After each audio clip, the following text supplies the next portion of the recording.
G'day guys, Tor here from Pro Stock Tips, and today I'll be talking about vaccine stocks, and you can certainly add these to your watch list or invest. But before you do that, please subscribe to my channel for stock tips, as well as check out my Etoro portfolio. There's some links in the description below.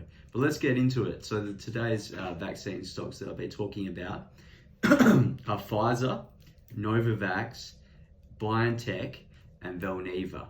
So those are the ones I'm going to cover in this video.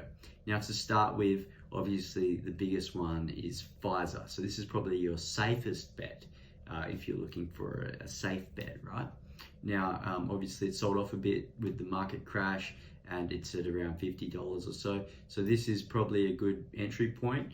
Who knows, it could go lower, but they've got earnings coming out on the 8th of February or around then. And you know, the previous earnings were really good. Net income above $8 billion. So let's see if they can repeat an earnings beat here. As you can see that the estimates provided by Google are showing lower earnings expectations. So that sets up for a potential for a beat. So let's see what happens here with Pfizer's earnings and if they can pop on an earnings beat. Now, in terms of vaccine stocks, a key thing to consider is they've sold off recently quite substantially. Check out Novavax, that's down from $238 down, it went down to $67 in about 1 or 2 months. Now that's quite crazy. That's a big drop off, and this is all due to expectations.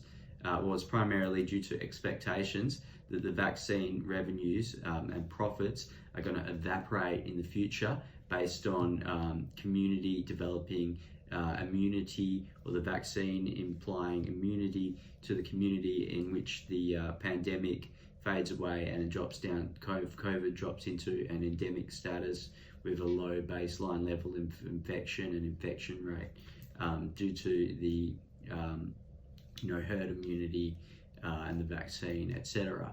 However, this could potentially be a very foolish assumption by the market, as even if this does take place, the government is still going to want to prevent, and health authorities are still going to want to prevent a re-emergence of a COVID outbreak or a new pandemic, and this potentially could occur. And also, especially if there is a new variant. So we saw Omicron, and it had a lot of, resistance to the vaccine. Didn't imply significant immunity to Omicron. So Omicron was still virulent and deadly, and still resulting in a significant outbreak. So this further variants could emerge.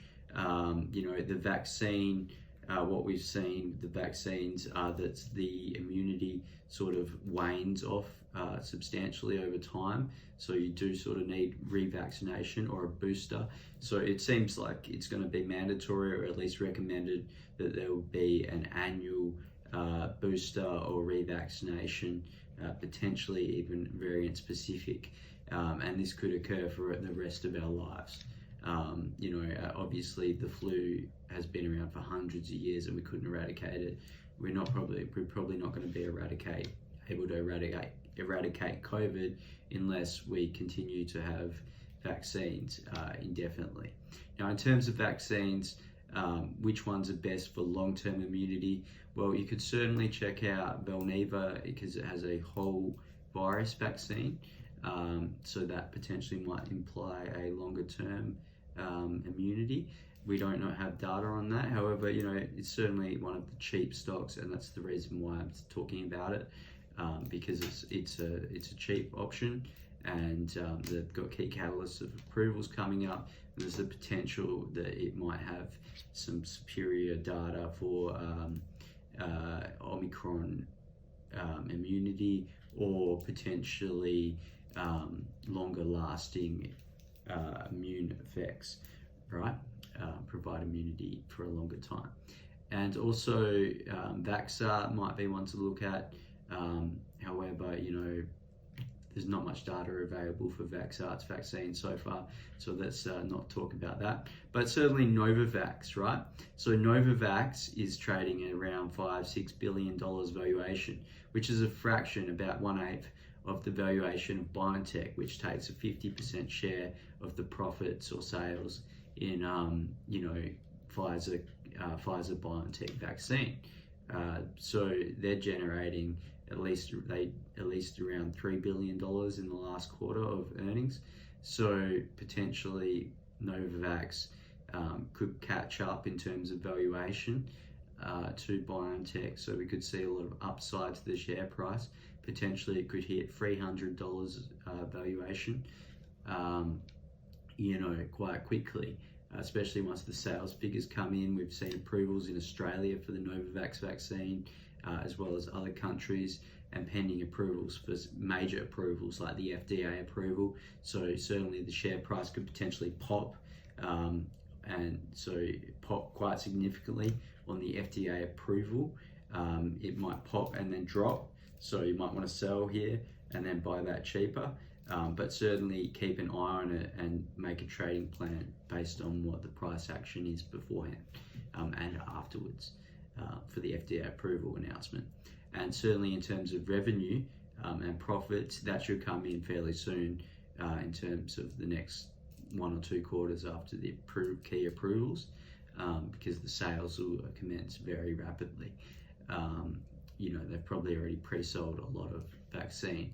Now, in terms of competitiveness to other vaccine stocks, you might say, well, why would I invest in Novavax? Obviously, Pfizer's going to enjoy the largest market share in the COVID vaccine market. Well, also, Novavax has a lot of potential here to combine their flu vaccine, the nano flu vaccine, and an RSV vaccine potentially.